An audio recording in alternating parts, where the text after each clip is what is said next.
Hi friends, Miss Lisa here. I'm about to go do a little bit of gardening. I know we've been talking about the life cycle of plants, and I thought what better place to learn about plants than at a real garden. So I would like to introduce you guys to somebody super special to me. In fact, she's been my friend since we were about the same age as y'all are. So we were 4 when we first met, and her name is Miss Jennifer, and this is her garden that I'm visiting. So I would like for you guys to meet Miss Jennifer. Hey guys, I'm Miss Jennifer, and the cool thing is this isn't just my garden, it's what's called a community garden. And the wonderful thing about a community garden is people from the whole community, which is a big group of people who live around here, come together, and we all have different plots where we are able to grow vegetables or flowers or whatever we want to grow. It's really, really cool. Hi again. So this is my little piece of heaven. This is my garden. And I'll tell you about some of the plants I have. The interesting thing about gardening is that sometimes things work and sometimes things don't work. But no matter what, you learn. And so then every time you do it again, you get a little better and you learn what you like. One of the things we do at this garden is we don't use any pesticides on any of our vegetables. We try to be friends with the bugs. Some of the bugs are problems, but some of the bugs are not problems.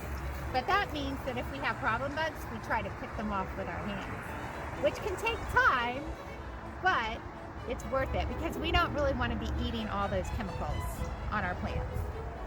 So let me show you a few things. These plants that are tomato plants, when I put them in just a few weeks ago, they were very tiny. As a matter of fact, I'm going to show you a tiny tomato plant later.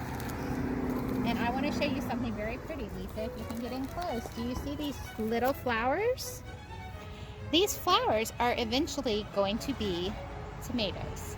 So when we see flowers on our tomato plants or our pepper plants, we get super excited because we know that eventually we will probably have some delicious fruit. The next thing I wanted to show you is this little guy. This is a teeny tiny baby tomato plant.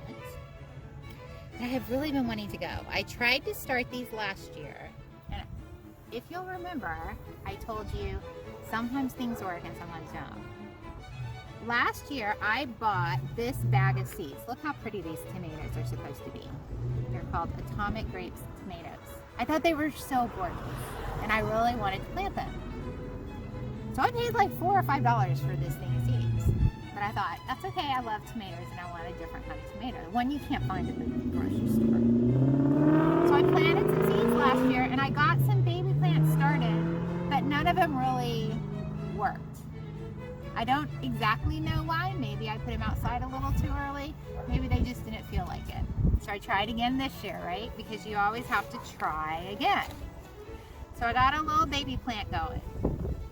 So I have fingers crossed that this baby plant is going to work. So what we're going to do right now is I'm going to take this baby plant.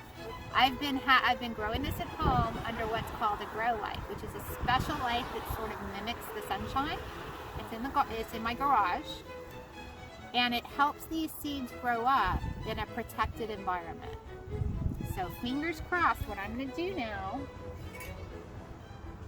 is I'm going to take my trowel, which is like a little bitty shovel, and I am going to put my tomato plant right here. So if all of you will please keep your fingers crossed for me. I'm very much hoping that this tomato plant decides to stick around. But you know what? If it doesn't, next year I'll try again. And it'll be okay.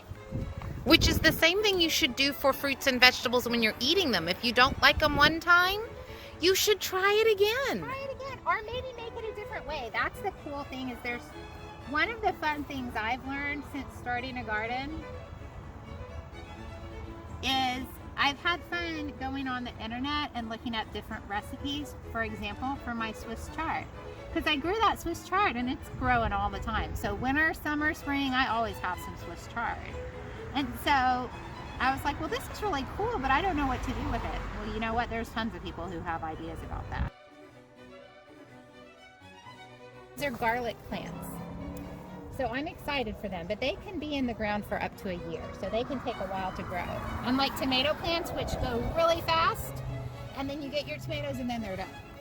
So the next thing, guys, that I wanted to show you is how a lot of different plants start. And you probably know a lot of plants start from seeds, but seeds are really interesting. And not all plants necessarily start from seeds. Let me show you something. I don't know if you remember, but I had shown you my garlic. The garlic is the plant that grows for like a year. It's in the ground for a long time. In this little bag are some garlic cloves that I ordered specially just to grow them. You can see they're starting to grow in the bag. They want to be in the ground. I may have to put these in the ground. So what I do when I'm ready to plant, which maybe I'll plant some more today, I take off a garlic clove. You may have seen some of the adults in your family might cook with garlic, right? They may use garlic cloves, which they smush, push, and it adds amazing flavor to all sorts of dishes. But what's cool about these cloves is that if you don't eat with them, you can just stick them in the ground, and look at that. The plant starts to come up. And eventually you won't just have one clove, you'll have a whole garlic clove like this that grows out of it. It's pretty amazing. It takes some time, but it's worth the effort.